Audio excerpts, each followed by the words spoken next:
ឃើញរូបរាងបែបនេះតិចលោកបងប្អូនច្រឡំថាសមអាំងឯទៅបងប្អូនគឺមិនមែនសមអាំងទេបងប្អូនអើយថ្ងៃនេះគឺថាមកអាំងជាមួយនឹងសង្វាក់ហូបដោយសារតែខ្ញុំខានហូបសង្វាក់យូរចឹងថ្ងៃនេះគឺថាទិញបានប្រហែលជា3ចង្កបងប្អូនមួយដុំ3ដុំមួយដុំហ្នឹងប្រហែលជាមាន10ហើយមួយដុំហ្នឹងតម្លៃធូរថ្លៃតែបងប្អូនតែ2000អីទេចឹងគឺថាយើងទិញគេយកមកអាំងហូបខ្លួនឯងចឹងទៅបងប្អូនអានេះខ្ញុំចាប់ផ្ដើមប៉លេសចេញពីចង្កវាហើយយើងលាតបន្ទាប់មកក៏យើងយកទៅអាំងចឹងទៅខ្ជិលនៅចាំកន្លែងគេអាំងហូបបងប្អូនចឹងក៏សុំគេទិញតិនអាំងយកមកអាំងនៅផ្ទះចឹងពេលដែលយើងអាំងនៅផ្ទះក៏ឆ្ងាញ់មួយយ៉ាងដែរបងប្អូនមិនខុសគ្នាអីទេដោយសារតែណែមនោះគឺមានរសជាតិស្រេចហើយចឹងឥឡូវនេះខ្ញុំចាប់ផ្ដើមរៀបចំហើយបងប្អូនហើយមើលទៅទេសភាពជុំវិញអូបងប្អូនអើយចង្ក្រានបាយរបស់ខ្ញុំគឺថាខៀវស្ងាត់តែម្ដងបន្ទាប់មកខ្ញុំក៏ចាប់ផ្ដើមមកបង្កាត់ភ្លើងដាក់ខ្ជូងដាក់អីចឹងទៅបងប្អូន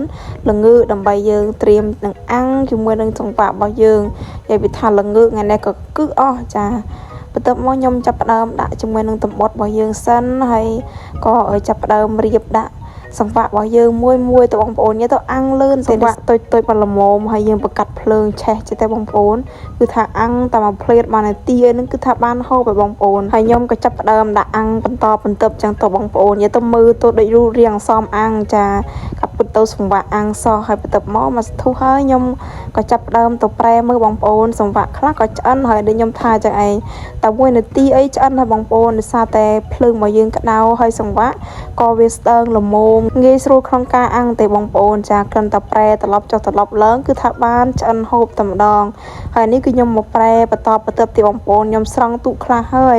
ដោយសារតែអាំងលឿនទេបងប្អូនអើយដូចខ្ញុំថាចឹងឯងតនីបងប្អូនអាចទិញសង្វាក់មកអាំងខ្លួនឯងហូបបានចាដោយសារតែយើងអាំងអញ្ចឹងយើងបានហូបនៅផ្ទះហើយយើងហូបជាមួយនឹងបងប្អូនពុកម៉ែយើងអញ្ចឹងទៅហើយនេះគឺរូបសង្វាក់ខាងក្នុងបងប្អូនសាច់ត្រីរបស់គេគឺថាជូ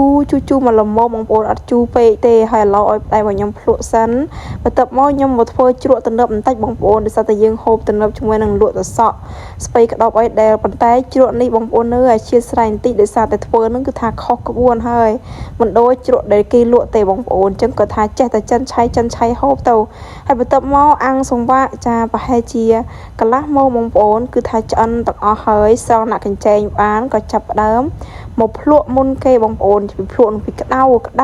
ហើយនិយាយពីថាសង្វាក់ឡើងកន្ទោលបងប្អូនសាច់ត្រីរបស់គេជូរអែមប្រៃល្មម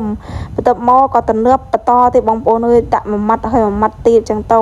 តែនិយាយពីជ្រក់គឺថាមិនតំណងមិនត្រូវគ្នាសោះបងប្អូនហើយសម្រាប់វីដេអូអាំងសង្វាក់របស់ខ្ញុំក៏មានតែប៉ុណ្្នឹងឯងបងប្អូនកុំភ្លេចចុច like ចុច share និង comment វីដេអូរបស់ខ្ញុំខាងក្រោមទាំងអស់គ្នាបាយបងប្អូន